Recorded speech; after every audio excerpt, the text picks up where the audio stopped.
All right. Yeah, thanks everyone. Yeah, sorry, apologies for having to cut out early today, but I gotta go to the first party and hopefully win some prizes. So that's the real. So thank you for joining the talk on Superior Derby 150, protecting the legacy of the Kentucky Derby. My name is Jason Payton, and today I will discuss some very high level, mostly non-technical, some technical. The enormous effort required to secure a high profile event like the Kentucky Derby, specifically Derby 150 this year.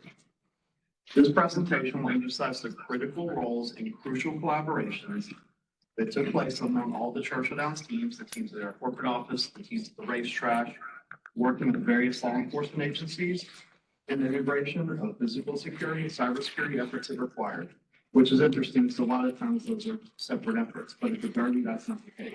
They're joined hand in hand, they work together. And I'm going to share the details I can share without any of my federal partners or law enforcement agencies tackling me and being silent and we're good. So, okay, good. So, all right, truly, when it comes to an event of this size, it takes a village. A common cliche saying, I know, but it took a village to pull off an event of this size, a massive effort it required. So all the credit goes to all of our amazing teams at Churchill Downs, the racetrack, and corporate. They get all the credit for the village. If I started name dropping all the people that it took to pull this event off, I could be here all day, but I won't name drop. A little bit about me. Well, I probably do a second. There we go. A little bit about me before we get started. My name is Jason Payton again. I'm on the cybersecurity leadership team at Churchill Downs Corporate. I'm the director of risk management. Over 20 years experience in this industry in cybersecurity, and 14 years I've been on the leadership side. I've also worked in regulatory compliance and legal contractual work. That's where a lot of my work focuses. I also am typically the business security guy. I work a lot with business, helping them with their initiatives. The old yes with guardrails approach, that's the approach I typically take. But for Derby 150 specifically, I was a member of the Kentucky Derby security leadership team as the primary and named on paper point of contact for our agency partners for Derby security events with the cyber component, and they would not hesitate to call me. Some people in the room might alumni here. So let's start with talking about the Kentucky Derby in general. The most exciting 2 minutes in sports. The Kentucky Derby is not just your standard horse race. It is a major cultural event with global appeal and viewership. The fact of the matter is, I'm from this area. I was born here, raised here. I grew up here. I grew up going to Derby parties. I went up to Derby events, trees. Well, I went into this blind thinking I understood the Derby until the card was pulled back and I realized I did not understand the Derby, not really, not what it takes to pull it off. So, and this year was the 150th running of the Kentucky Derby. And personally, it fills me with great pride and joy to know that I was part of a major milestone event with historical significance that started long before my time here at Churchill Downs and on Earth. I'm not that old. And will be here long after me.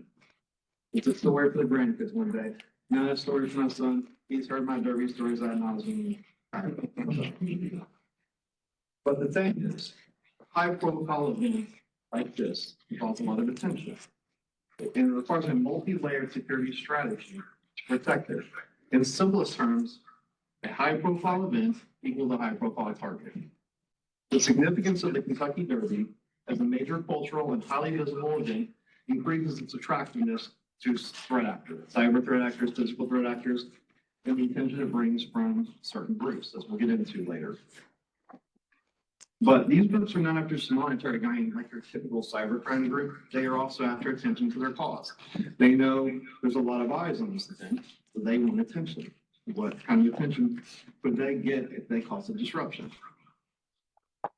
So the threats range from cyber attacks aimed at disrupting the operations and the racing of the event, delaying it, or potentially worse, to threats threatening the safety of attendees that could be there. Large group, certain VIPs that might be there. Again, we'll get into more details of that later. So let's begin by looking at the scale event starting with the size. So the 150th running of the Kentucky Derby was not just the most exciting events in sports for the teams and all the patrons and attendees and viewers at home, but also benefited our community. The economic impact of the Derby this year, it brought in more than $400 million with over 400,000 attendees that took place from opening night, which is the Saturday before, through all the races that occurred that week leading up to Derby, 5-0 Tuesdays, Champions Night Wednesday, Derby, Open Derby. And all the events and activities that happened in between there brought in 400 million to this community. Put that in perspective. I think Mike Anderson, the president of the Church of Racetrack, has the best comparison to give you an idea. He said he likened Derby Week to hosting 6 Super Bowls in 7 days. That gives you an idea. So speaking of that event, let me talk about some attendance comparisons between some of the major sporting events. So the 2024 Taylor Swift Bowl, Super Bowl, sometimes the Chiefs coordination, but I'm just joking. I actually love the NFL. Got some NFL fans here, Bills fans. And I'm a Colts fan, but and I'm also a Taylor Swift fan. Guess what? I just saw her in concert this year, so I'll be a Swiftie in prayer. Where's the picture, Jason? Do what? You gotta get the picture on the. I don't have the picture. I know, right? No picture? No picture. Tell us a baby. You know what? Add me on. Hit me up later and add me on Facebook. You'll see all the Taylor Swift dumps there. You'll see pictures. No evidence didn't happen. Yeah. No evidence didn't Here's happen. I love all genres of music, but I'm especially a fan of rock and metal. Judge me if you want, but I am. I go to Louder Than Life in town. There you go. But you know what? So I had to rep the metal community because they get a lot of hate when it comes to the pop community. That's not true. But I'm sure it's got little skeleton hands on it that says, "This metalhead loves Taylor Swift." You got a lot of attention. And I'll say this about Taylor Swift fans. They're the kindest, most interesting community I've ever seen. You bump into them, they don't get mad. They apologize to you. I'm like, what is this? What can we do this? They're fantastic. I have nothing good things to say about the Swifties. That's all. Anyway, so the Super Bowl that played this year in Las Vegas at the home of the Raiders, it had an attendance of 62,000 people. A lot of people. But in comparison, the Derby 150 this year, does anyone have any guesses, and no cheating for us tonight, but how many people actually attended in person at the event this year? And how many guesses? Get the Super Bowl number. 120. 500,000. How many? 500. Wow. 88,726. That's nice. I just $1. Well, there we go. Right. Yeah. Sorry, I don't have the card. No, the actual answer is 157,000. So 157,000 people in one place at one time. That's just Derby Day. That's not counting the other events I told you about. There's also Long Oaks, Derby, and so forth. But on Derby Day, there's 157,000 people there. And if you can imagine that, that's a challenge. It's exciting, but from a security perspective, it presents a challenge. That many people at one place at one time. So the Kentucky Derby is also televised domestically on ABC. It was streamed on Peacock. At a peak of 20 million viewers, right number for us. Now, I don't want to compare that to Super Bowl because let's face it, Super Bowl's watched at home a lot. Okay? Their number's closer to 120 million. But the fact that we still had a large viewership and a large streaming service, and we partnered with major networks like NBC and Peacock. So why am I giving you all these numbers? Just to impress you with big numbers or whatever? No, because the fact of the matter is, we still have a very large physical and cyber presence to protect both the massive crowd presence, and we have to ensure our partners can pull off their broadcasts and their streaming areas without interruption. So it's a lot of work. So let's start and look at some of the threats and risks. Do the scale of the event. Now, this is a notable list. It's not a complete list. It's the list I can share. And some of these threats and risks are something you would see at any major sporting event. You go to the Super Bowl or the World Series, you're going to see any type of large gathering of people. But some of them are specific to the Derby. So, of course, we have an increased cyber attacks and infiltration attempts. We see that in our network logs. We see that There were people attempting to scam others using the name of the Derby. Just guess what? This time of year is the holidays. You're going to see holiday schemes. Not really a surprise, right? But Derby time, we see an increased notable attacks with fake sites that go up, pretending to be Derby sites trying to trick people, right? Robbers and thefts. Again, you're going to see that any large public gathering. Unmanned aircraft systems. This is the interesting one, drones. So let's just say I learned a valuable lesson. If you have a drone, good for you. Don't try to fly over a big public. FAA approval. Because the FAA, when they're in the room and they're involved, they own airspace, especially over big public events. You try to fly a drone, I don't care what your job is, even if you work for the FBI. If you don't have their approval, they will take their drone down, they won't disappear. So you might as well say goodbye. I learned from this. Child management, public safety, mass casualty events. An issue, we'll get more into that. I've got a slide on that later. Communication failures, that could be on the IT side, technical side, it could be fiber, phones, or just any of the network, or it could be a security related event. Adverse weather, this is an outdoor event, severe weather could impact it as well, severe thunderstorms or whatever. Protest groups, now this is interesting. As you can possibly imagine, we have a lot of protest groups. So we get that have a, let's say, political side to them based on what's going on in the world. If you've seen any of the protests at college campuses this year, we kind of have an idea what that's about without me getting specific. But those groups are there and do public disruption. We get various other groups like religious groups and so forth. And then we also get anti-horse racing groups and animal rights groups, different groups. And there's several groups of it. And just a disclaimer, protesting is fine, it's legal, it's the American right to do that. But from a security perspective, we have to make sure those protests remain peaceful. They don't attempt to disrupt operations on the physical or cyber side. So in other words, we have to keep an eye on them to make sure they stay peaceful. We also have a VIP guest safety and security. I have an entire slide on that next. And then, of course, equine safety and security, the stars of our show, got to make sure our horses stay safe and monitored and everything. So each of these threats and risks has potential consequences, including the loss of life, property, services, including utilities. And each of the threats is evaluated pre-Derby by the groups with a response plan. More of that later as well. But let's talk about the VIP security factor. So the VIP list is always present in different groups with some repeat visitors show up each Derby. Depending on the type of VIP they are, though, they can bring notable adjustments to our security plan. And they can also impact the SEER rating. If you're not familiar with SEER rating, that's okay, because that's going to be an entire slide coming up next. We're going to talk about, you're going to learn. It's important, I think.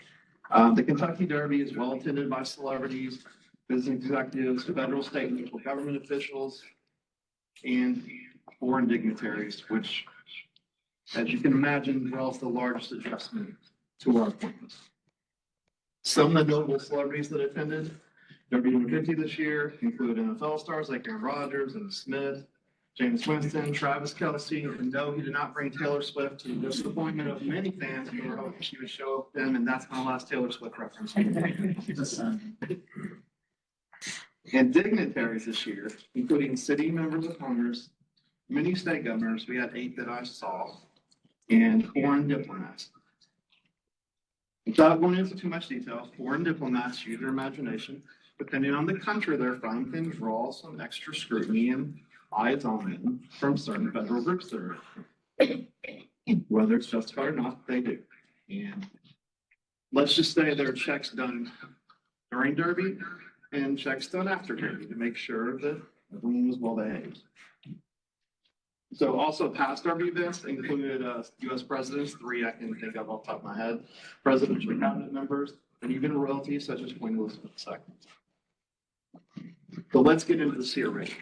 Okay, so before you do that, how the United Healthcare CEO assassination that just happened, did you imagine there being more protection now going into 151 based on what you knew happened at 150, or do you think that would change? You think the security is appropriate? Kind of an interesting question. We were just having that discussion yesterday. What we actually think is all of our healthcare rates are gonna go up because all the healthcare executives are going to hire private security teams to protect them. But who's gonna pay for that?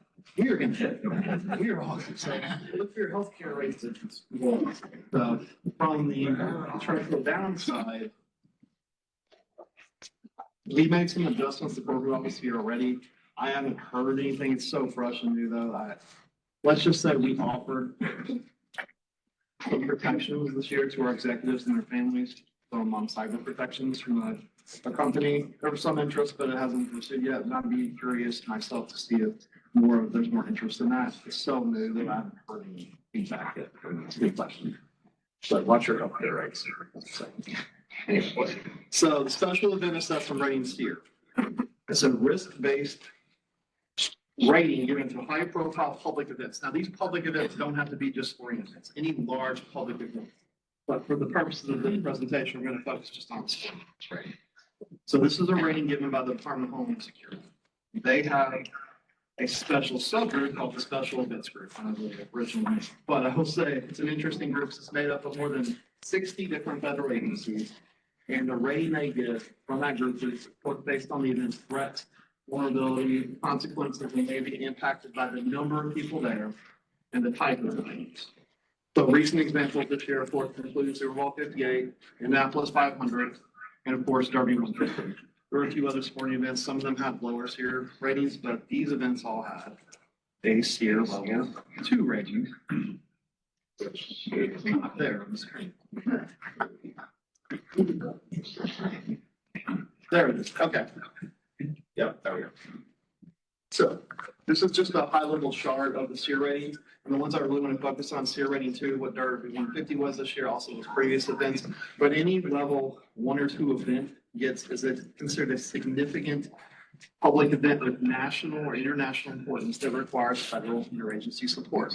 Now, I don't really know the difference in the definition between some and extensive, but I will tell you some is impressive because the amount of federal interagency support we've received each year is a little bit, it was unexpected when I first walked into it. And when I actually saw it and worked with all these agencies, I was impressed. They take it serious. If you get a SEER rating, they're there to support you. I don't care what reputation or things you hear.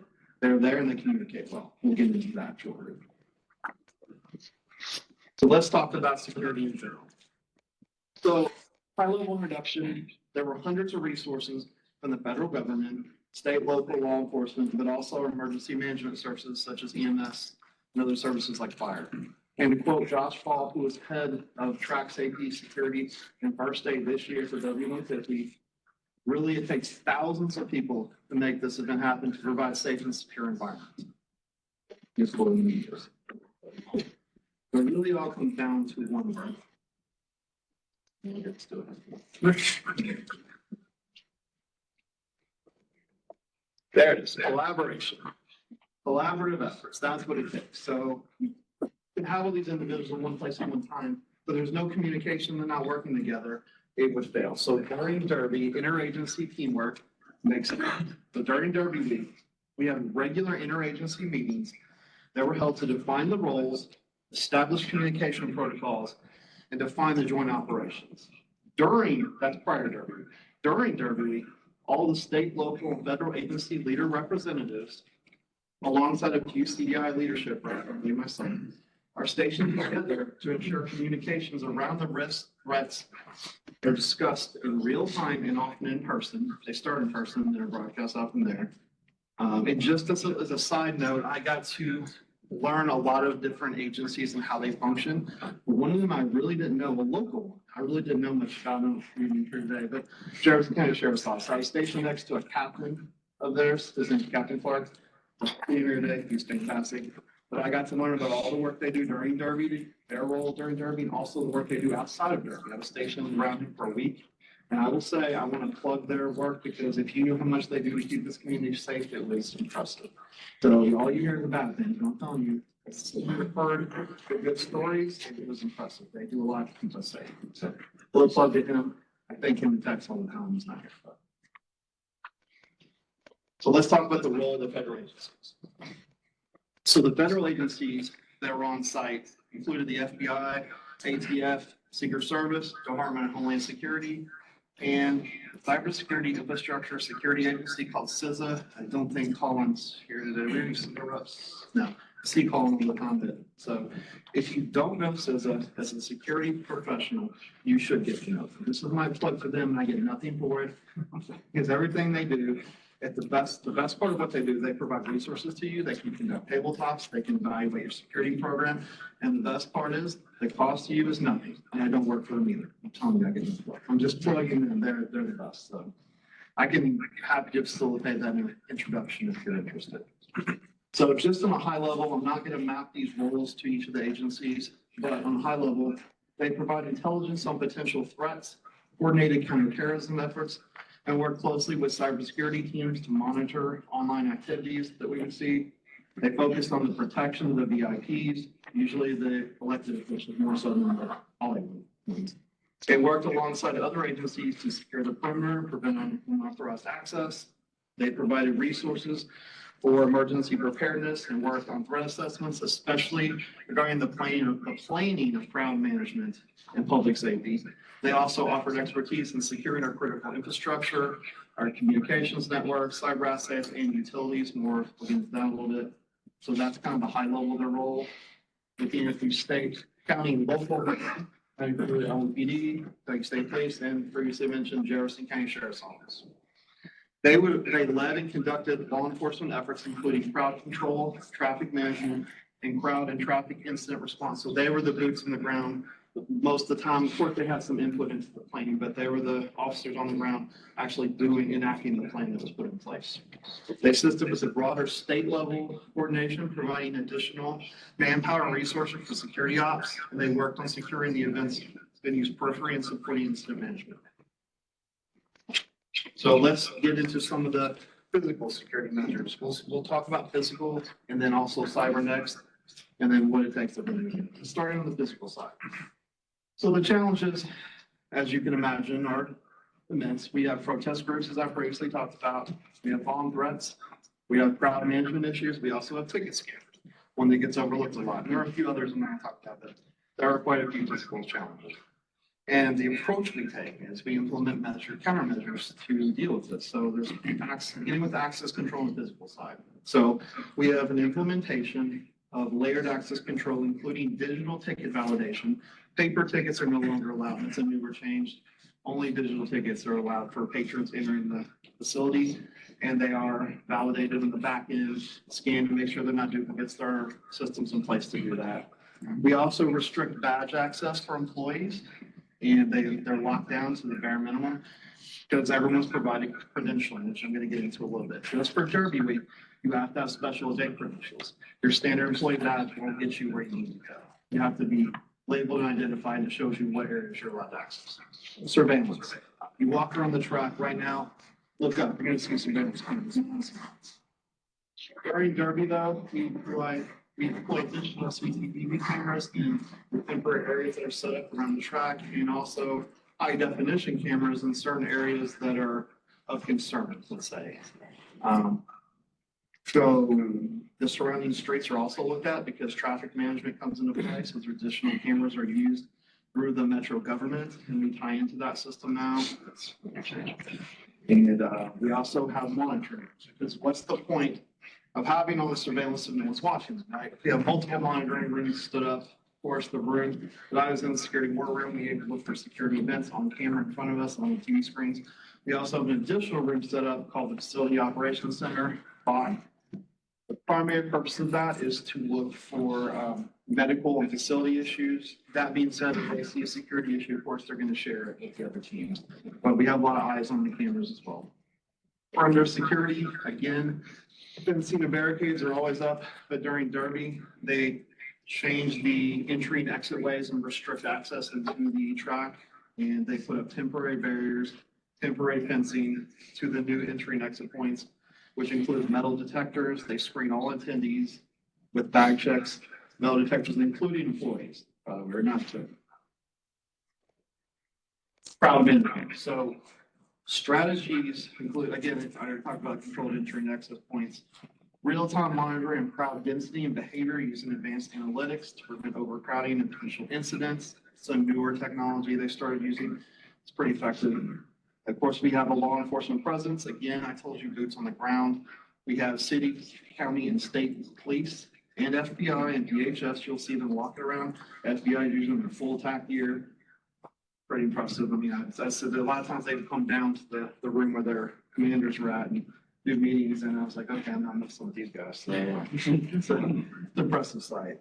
But anyway, a lot of them are uniformed, a lot of them are not. You know, there's a lot of officers and agents there. You'll never know they were there. So I'd walk around and have to do double takes on time. I'd be like, oh, I'm not that guy. So they do a good job of getting their cover. So we also employ private security teams.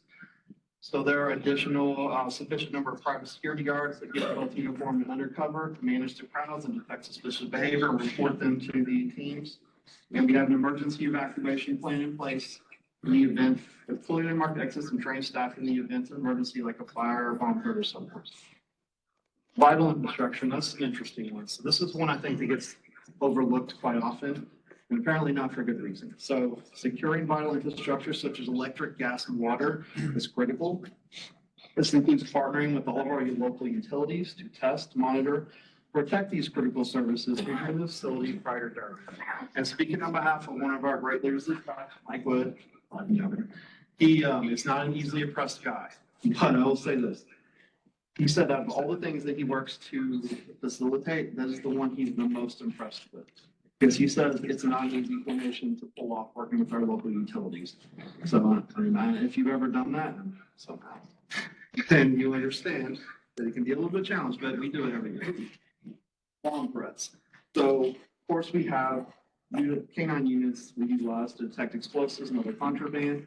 We conduct pre-event screenings and sweeps of the venue to check it, and I'm going to get a little back on this picture. So this picture was taken in the very wee hours of Derby morning. If you know me, I'm not a morning person, but let's just say I had to be there very, very early in the morning to show up and meet this group, which was mostly consist of ATF. That's ATF and their canine units, and they were interested in going around and checking and signing off on the pre-event prior. This was Derby morning, prior to Derby opening, the gates opening, making sure that the facility was locked down, labeled, stickered, and everything.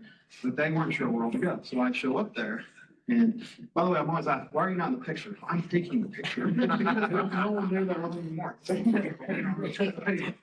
That's why I'm not in the picture. Anyway, I show up there and they said, all right, you tell us, Mr. Payton, you tell us where to go. I'm like, are you telling me, cybersecurity nerd, that I get to command my own ATF unit?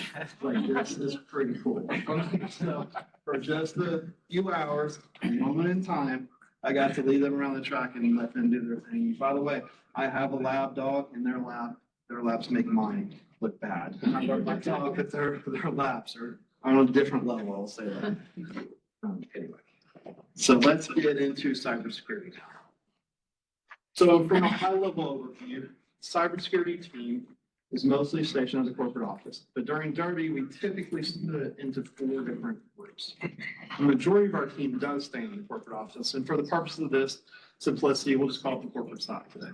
The majority of our team stays in the corporate office behind all their cool tools and monitors, and they will watch alerts, which we'll get into some of those systems in a little bit, and they will report those events out as they see them to the teams in the IT war room, which is literally an IT war room. It's not just security, but we have representatives from our network security team stationed in that war room on site if they're needed for anything on the network security side. We also have an application security team. We have an online vetting app, as you can imagine, to monitor our vetting, making sure it flows okay, there's no security issues. And last but not least is our security command center, which is a hybrid physical cybersecurity command center at the track as well, where again, all of our leaders are stationed to facilitate communication. So let's begin by talking about the first generation, because that's where the majority of the CDI, when I say CDI, though, I'm talking about Church of Downs Incorporated, sometimes I shortcut it. So when I say CDI, so that's where the majority of the CDI cybersecurity team is located. And what they do is they provide a centralized monitoring and control over all the cybersecurity operations. They run alerts to the other security teams, the ones at the track. So the network security team, they're seeing any type of suspicious network security behavior going on, they'll route the alerts to the team of the track, will then investigate them right then, or they'll go in person to look at them. They also send alerts to the security war room where I'm located. And that's where I will take that information and pass it on to our federal partners. Because guess what? They have tools that we don't have, but we have tools they don't have. That's where it all comes down to communication and collaboration, because we work together to investigate those things. We also have threat monitoring and incident response. SOC utilizes a combination of internal monitoring and external threat intelligence sources. So here's the thing, we're a Splunk shop. A lot of you know that, that's fine. So all of our alerts from our EDR systems, our Palos, our email security, our RAP set, all of our vulnerability management, we have a lot of systems that all feed into Splunk. That's a lot of alerts. So with a Derby though, they stand up a Derby dashboard that focuses primarily only on Derby alerts. So they can put, say, a subset of the team that focuses mostly on that. Now, that being said, the majority of our team may be on the Derby monitoring, the Derby dashboard, but guess what? We still have almost 40 other properties. So just because the Derby's going on doesn't mean we can take our eye off those. So we still have to continue to monitor the other properties as well. But the majority of them are looking at the Derby dashboard. So the real-time monitoring and internal threats include suspicious internal network and system activity, including potential insider threats, because during Derby, because you can imagine, we get a large number of temporary seasonal workers, and not that we don't trust the seasonal temporary workers, but we have to keep a little extra vigilance and diligence on them to watch them to make sure they're trained properly and planned otherwise. And we also, this year, this is something I'm most proud of, we have an external monitoring tool that was brought in. So in the past, yes, we've always monitored the surface web. Your typical Twitters and different groups, like especially protest groups, are going to go in there and organize their events for everyone to show up. But they also organize, let's take down the Derby campaign. So they'll go to Twitter, publicly post it, okay? But anyway, I'm sorry, X. But this year, we introduced a new tool that took those logs, aggregated the logs from the dark web. So they have an entire dark web team. They're in a lot of the forums. So what they're looking for is, in addition to that communication, they're looking for a large number of leaked customer data, breaches, anything where it appears any type of ticket scamming were going on. They aggregate all those logs, both the service and dark web, into one place, and they share the information with us. I thought it was a fantastic. Now, again, we've always monitored the service web, but not had a lot of visibility in the dark web. And this year, it was such an effective method that I constantly had different groups coming up to me. What are you seeing? What are you seeing? Because guess what? The federal groups are slightly handcuffed. They are, and what they're allowed to look for. They can use their sources, but they're restricted in what they're allowed to search for because of politically correct reasons. Just keep it at that. So again, it took collaboration between us to search, do some of the investigations, search for some of the terms, some of the people they need to look into, some of the groups as well. Network and data protection, it's all about segmentation and isolation. Obviously, we normally deploy a segmented network, separate VLANs, separate security zones, but during Derby, we have a lot of offsite people that come on that need access. Sometimes through our circuits, sometimes they bring our own. We just make sure they stay either segmented off our systems or isolated so they can't touch our data. We use strong encryption authentication protocols. And we have, of course, IDSs in place to watch the alerting, but we also work closely with our NOC, who's also in the corporate center. And they, of course, like a NOC does, watch for network-related events. But occasionally, like anything, those events will be suspicious enough to spill over to our SOC, and they work together to investigate events.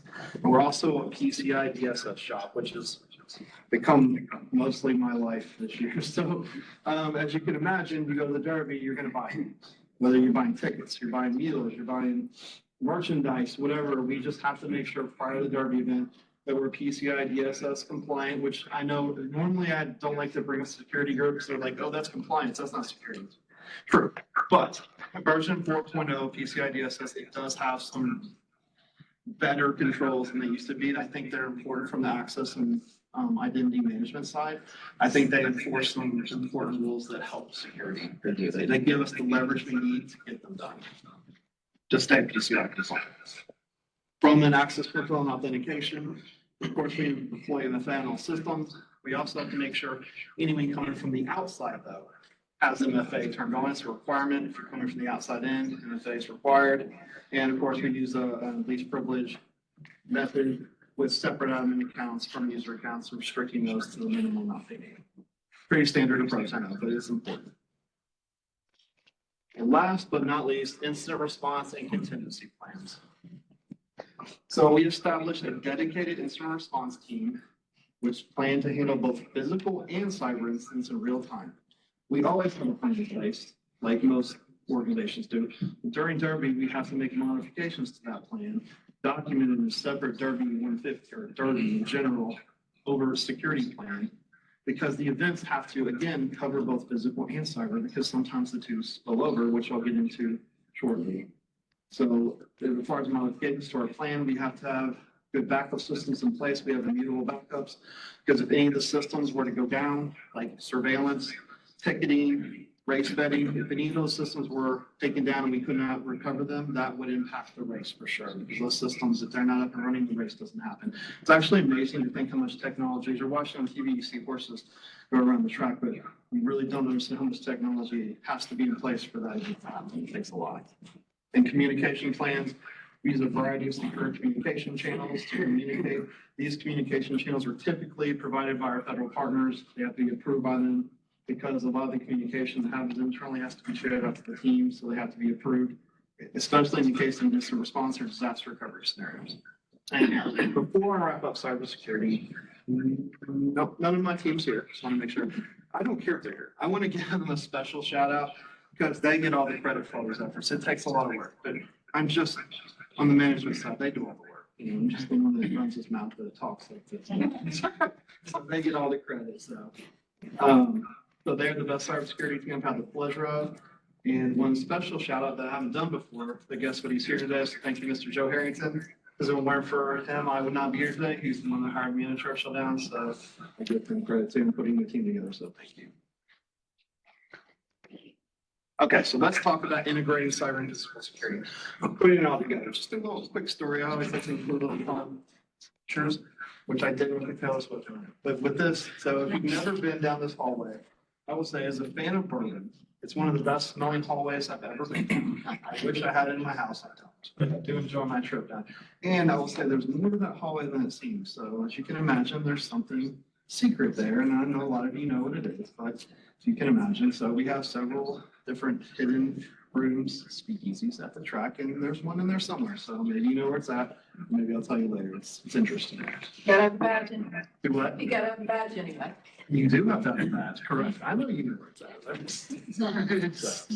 It's still a fun game though. It's fun to speak easies and open them up. So anyway, so let's talk about the integration of cyber and physical. Beginning with the coordination and communication. So again, we have a unified command structure, because the fact of the matter is, what happens when you have all these agencies at one place at one time? Like in the perfect example of security world. So you have leaders, regardless of titles, you have leaders from the FBI, the Secret Service, Homeland Security, Archer down. What happens when you have all the leaders in one place? First of all, it's all about simply knowing your role. Everyone in that room has to know what their role, has to understand what their job is. But when you have them all in one place, somebody has to. I don't think, the spoiler, I'll get in trouble saying this, but I don't think I will. So when you have them all in one place at one time, it's a pretty simple fact that I learned. There's only one group that's in charge. So if you don't know, does anyone have a guess? Of any federal agencies, it's not Church of Downs, by the way. FBI, the Secret Service. Secret Service. So if Secret Service is there, everyone listens to Secret Service. They were running the show the entire time. Well, I got capped many times throughout the week.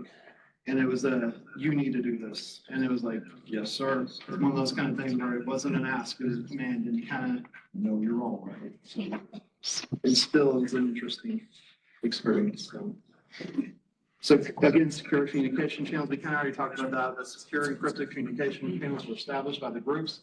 And throughout the days, the entire Derby week, but mostly Oaks and Derby, we would do regular security briefings where we would go around the room. Each of the leaders would give an update on what their area was seeing. And we would talk and communicate and said, okay, FBI, what do you need? And FBI would say, okay, Church of Nuns, what do you need? We would talk about the changes we would need to make to operational plans that we had established before the Derby. Crowd safety. So again, I talked to our credentialing earlier. Badges are restricted during Derby week. You go to, like, I'm actually leaving here after this and going to the track for a holiday party, right? Well, I typically have full access to track, no problem. Derby week, not so much. The access is restricted. We use special event credentialing. That event credentialing was updated this year to a new system where all the event credentialing information is submitted through a source to the FBI. The FBI has to do a background check on you and they approve your access to the track. So everyone that has credentialing has been approved by the track. So if you see anyone walking around with them, just know they've been checked. So you're good. Either that, they're really good at faking it. So we also have crowd security investigations that come from all of our monitoring systems. These are, again, shared in real time in person between all of the logs we have on our side and the logs they have on their side to look for crowd surveillance and reported activities. And communication and safety response ops are planned and in effect for all crowd event scenarios and attendees of interest. Because again, kind of mentioned earlier, some of the attendees are groups of interest that have to be watched closely to make sure they behave. Because some of the groups, especially outside the track, will attempt interference, as you can imagine. Training and drill, something I'm actually pretty proud of because the amount of training and drills we do for the event is pretty impressive. There are joint training sessions and planning sessions held in the weeks prior. Now this year, I'd say those planning sessions started earlier this year, close to maybe February, mostly in March, but they started. But I will say this, we've made improvements even since then. Those training sessions have started now. They're already going on. I actually have a meeting next week at the track to meet with our physical security team because we're already planning Derby 151 next year. So it takes a lot of planning to pull this off. Because the next part is the tabletop. So I've been a part of many tabletops. I'm sure a lot of you have. But for this tabletop in particular, it's held by schools that Rick mentioned earlier. They hold this as part of an event preparation, and they do this joint tabletop across the country at any event of our size that wants to happen. And we expected, this is a group, a tabletop that consists of groups made of Churchill Downs, as well as all the different federal agencies show up, local law enforcement. We expected to have around 40, 45 attendees this year at the track. We had closer to 85 or 90. So it was a full showing up for the tabletop. They show up in full force. They show up and take up entire tables. You have an FBI table, a Churchill Downs table, a LMPD bomb squad table. It's no joke. They show up in full force, and it's a full day exercise where we go around the room and we discuss every potential scenario that could come up. It could start off as a cyber threat, and it can evolve into a physical threat, and it can change. And we have different projection points throughout the day where we change the scenario. And each group has to go around the room and explain what their team's job would be in the response to a scenario that would come up. We look at everything from suspicious backpacks to cyber attempts against the Wi-Fi, DDoS attacks, vehicle attacks. That's when we're to bring a vehicle on site and attempt something hostile, ramming it. We look at many different scenarios we've discussed, and we plan a response action for those. So in these sessions, included the teams that I'm going to bring up on the next slide really fast. And I'm going to do it in 5 minutes. All right, I'm going to say this really fast. All right, because it may be a list of groups, but I don't want to not give them credit because it takes all of these groups to pull this off. Well, I'm going to call them out by name. So we have the LMPD, Jefferson County Sheriff's Office, the Kentucky State Police, the city, the Emergency Services, Fire, Metro Corrections, Kentucky Office of Homeland Security, Kentucky National Guard, ATF, saw the picture earlier, U.S. Department of Homeland Security, ISSA, Homeland Security Investigations, TSA, FFA, or FA, sorry.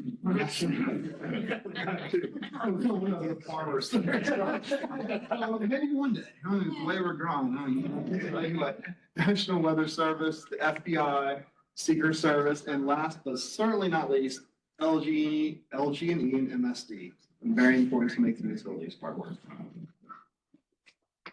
So in summary, securing Derby 150 was a complex, multifaceted operation that required the coordinated efforts of numerous federal, state, and local agencies.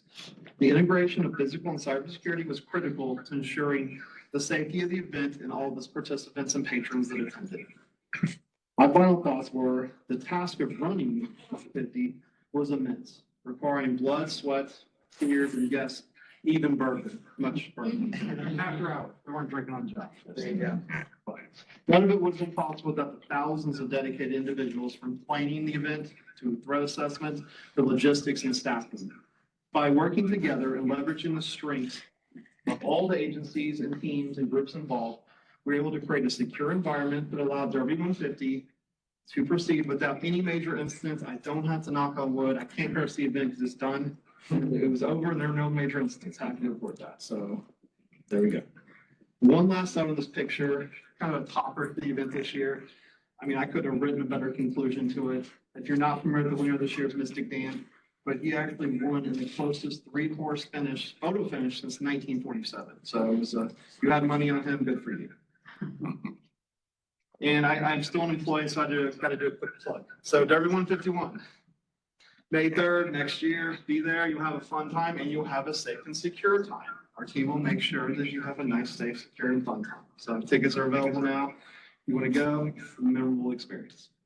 Hey, Jason, I haven't heard a lot of public incidents. I mean, in the past, I don't know, 15, 16 years. I mean, I'm sure there are incidents, but I'm struggling to even remember any publicly disclosed incident. I mean, what do you attribute that to? I know obviously you went through a lot of those things, but I mean, for what we see at so many other big public events, I mean, you guys just have it down to a science, or is It's it? all pure skill.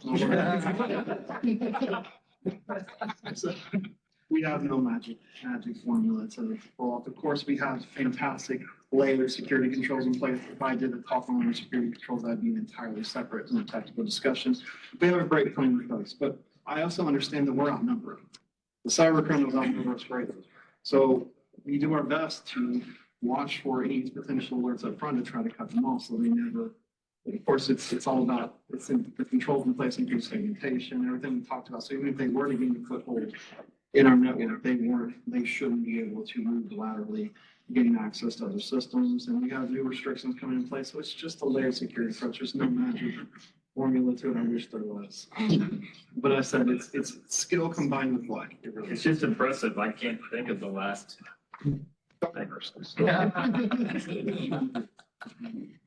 So anyway, thank you for your time and attention. If you have, again, any other quick questions before I have to jet off in my holiday fun Christmas party. Yes, I have a quick one. So do all the VIPs get special protection? Do they have to pay for it? Or is it just like the heads of state? So if you're talking about that's why it's different. You have to differentiate. So if you're talking about like Hollywood stars, celebrity Yeah. sports, so like let's use Travis Kelce.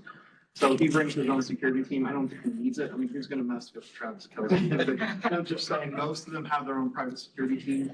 They come in one entrance. We're aware of them. Of course, we keep an eye on them, but I'm not as worried about them as the others. So we have a separate entrance. I'm not going to tell you, but separate entrance for all the political figures that come in, the governors, the Congress people. Their entrance is, let's say the celebrity one might be stacked with more local officers.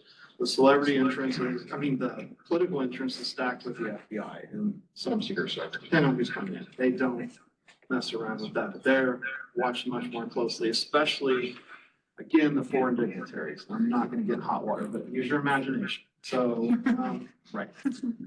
We have to keep an eye on them. They're definitely a concern. I'm not going to sit here and, so, again, this year we had nothing happen, but all it takes is one time. No, that's fair. I just wanted to know if my ticket was paying for Travis Kelce's. It is not paying for Travis. You might be protecting the governor though, or maybe a president. It's some, not this year, we didn't have a president, but in the past, yes. I have 1.5 questions.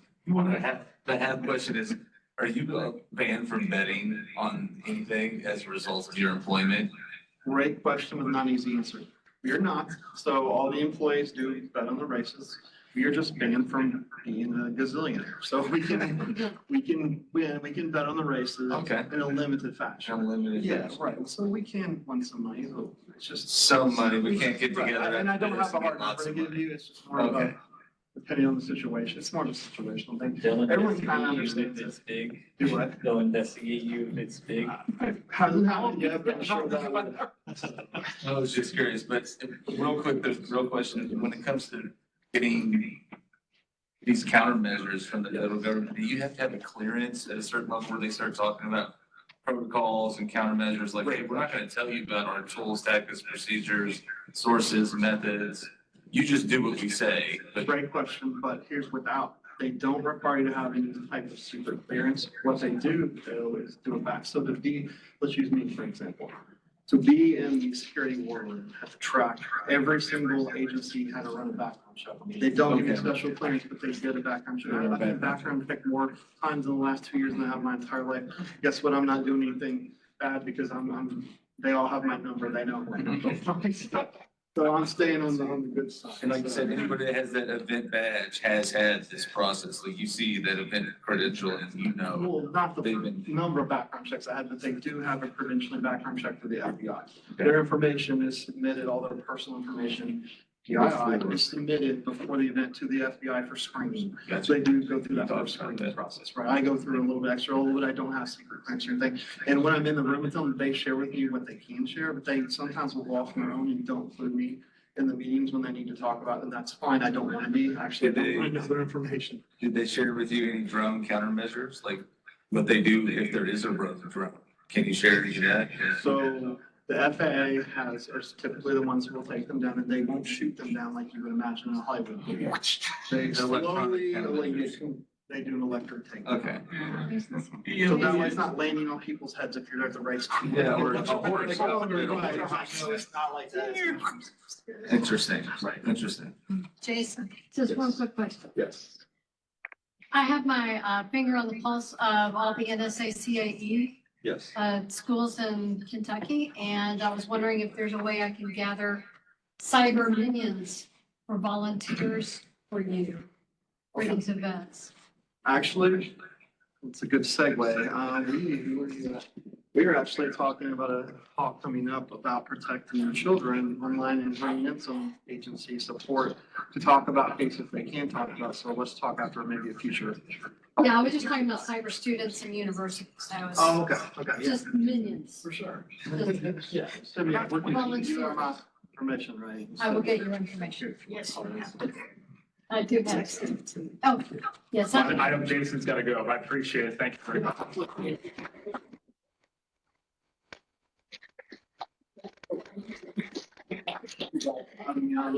No, this is great. For running this organization. Mickey does all the work. I just help him. So. He does all the work, he just sits here. Thanks so much. Yeah, absolutely. Yeah, like I said, hit me up anytime on either email, phone, LinkedIn, whatever. Have to